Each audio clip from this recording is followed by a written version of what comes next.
दोस्तों, यह एक दिल को रुला देने वाली दर्द भरी कहानी है। इस कहानी को शुरू से अंत तक जरूर देखना। एक लड़की है जो अपने बॉयफ्रेंड से पूछती है, अच्छा ये बताओ, किसी दूसरे लड़के से मेरी शादी हो जाए तो तुम क्या करोगे? लड़का, तुम्हें भूल जाऊंगा। लड़के ने बहुत छोटा सा जवाब दिया।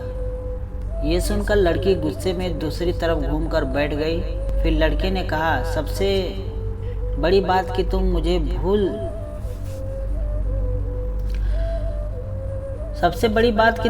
भूल जाओगी जितना जल्दी मैं तुम्हें भूल सकूंगा।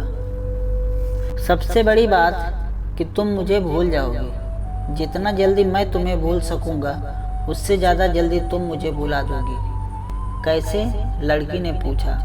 लड़के ने बोलना शुरू किया, सोचो, शादी का पहला दिन है। तुम एक तरह के घर में हो, शरीर पर जेवर, चेहरे पर मेकअप, चारों तरफ कैमरे का फ्लैश और लोगों की भीड़, जहां तुम मुझे चाहकर भी याद नहीं कर सकती। और मैं तुम्हारी शादी की खबर सुनकर दोस्तों के साथ कुछ ऊट पटांग पीकर किसी कोने में पड़ा रहूंगा, और फिर जब मुझे होश आएगा तब मैं तुम्हें धोखेबाज, बेवफा बोलकर गाली दूंगा। फिर जब तुम्हारी याद आएगी तो दोस्त के कंधे पर सर रख कर रो लूंगा। शादी के बाद तुम्हारा भी बिजी टाइम शुरू। फिर तुम अपने पति और 1000 तरह की रस्मों को निभाने में बिजी रहोगी। फिर कभी कभी तुम्हें मेरी याद आएगी जब तुम अपने पति का हाथ पकड़ोगी, उसके साथ बाइक पर बैठोगी और मैं आवारा की तरह इधर उधर घूमता रहूँगा, जैसे जिंदगी का कोई मकसद ही नहीं है। और अपने दोस्तों को समझाऊंगा कि कभी प्यार मत करना, कुछ नहीं मिलता, जिंदगी खत्म हो जाती है। प्यार के चक्कर में कुछ वक्त बाद तुम पति के साथ हनीमून पर जाओगी। नया घर होगा, शॉपिंग होगी, नई जिम्मेदारियां। अब तुम बहुत खुश हो। अचानक तुम्हें मेरी याद आएगी और तुम सोचोगी पता नहीं किस हाल में होगा, और मेरी खुशी की दुआ मांगते हुए वापस अपने परिवार में बिजी हो जाओगी। मैं अब तक मम्मी, पापा, भाई या फिर दोस्तों की डांट सुन सुनकर लगभग सुधर गया हूँ।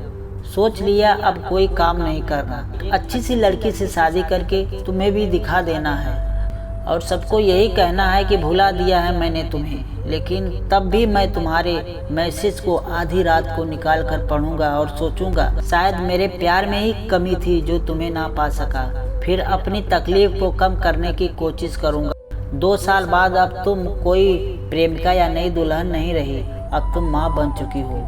पुराने आशिक की याद और पति के प्यार को छोड़कर तुम अपने बच्चों के लिए सोचोगी और तुम अपने बच्चे के साथ बिजी रहोगी। मतलब अब तक मैं तुम्हारी ज़िंदगी से परमानेंटली डिलीट हो चुका हूँ। इधर मुझे भी एक अच्छा काम मिल गया, शादी की बात चल रही और लड़की भी पसंद हो गई। अब मेरा बिजी टाइम शुरू हो गया। अब मैं तुम्हें सचमुच भूल गया हूँ। अगर किसी जोड़ी को देखता हूँ तो तुम्हारी याद आती है, लेकिन अब तकलीफ नहीं होती। यहाँ तक सुनने के बाद लड़के ने देखा कि लड़की की आंख में आंसू छलक रहे हैं। लड़की भरी आंखों से लड़के की तरफ देखती है। दोनों बिल्कुल चुप हैं, पर आंखें बरस रही हैं। थोड़ी देर बाद लड़की, तो क्या सब कुछ यही खत्म हो जाएगा? लड़का, नहीं।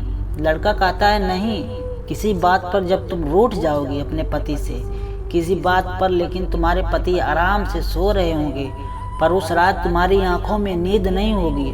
और इधर मैं भी अपनी बीवी से किसी बात पर खपा होकर तुम्हारी तरह जागूंगा। पूरी दुनिया सो रही होगी, सिर्फ हम दोनों के अलावा। फिर हम अपने अतीत को याद करके खूब रोएंगे, एक दूसरे को बहुत महसूस करेंगे, लेकिन इस बात का खुदा के अलावा और किसी को पता नहीं चलेगा। बस इतना कहकर वो दोनों रोते हुए एक दूसरे को गले लगा लेते हैं। तो दोस्तों, एक छोटी सी कहानी आप लोगों को कैसी लगी हमें कमेंट करके बताएं। और भी ऐसे ही वीडियो देखने के लिए हमारे चैनल को सब्सक्राइब कर लें, बेल आइकन को दबा लें। फिर मिलते हैं एक दूसरे वीडियो में, तब तक अपना ख्याल रखें। जय हिंद, जय भारत।